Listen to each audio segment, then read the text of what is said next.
The Indian Coast Guard ship Shur, which has come to the heroic rescue of 23 sailors on board container ship Maersk Honam that caught fire on the 6th of March. The fire was reported from about 390 nautical miles off the Lakshadweep coast, and cooling down operations are currently underway with 4 sailors on board, unfortunately still unaccounted for. Let's go across now to my colleague Santya Gora, who joins us on the broadcast. Santya, the Indian Coast Guard was instrumental here in trying to rescue as many people as they did. Unfortunately, one person has lost their life while 4 other crewmen are yet to be located.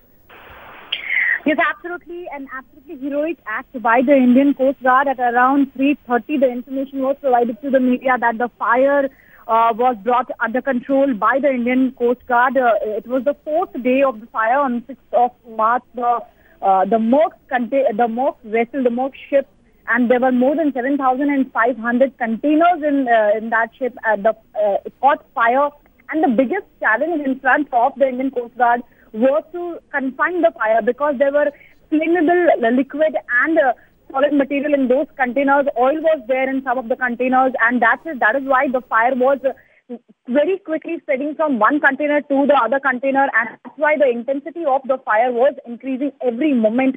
So that was the biggest challenge in front of the Indian Coast Guard. There were 27 crew members on the board. Out of them, 23 were rescued. Unfortunately, one Thai national lost his life. The reason was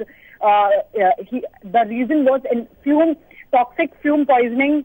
And apart from that, 4 people are still missing. Their search operation is still going on, but the fire, thankfully, is brought under control by the Indian Coast Guard.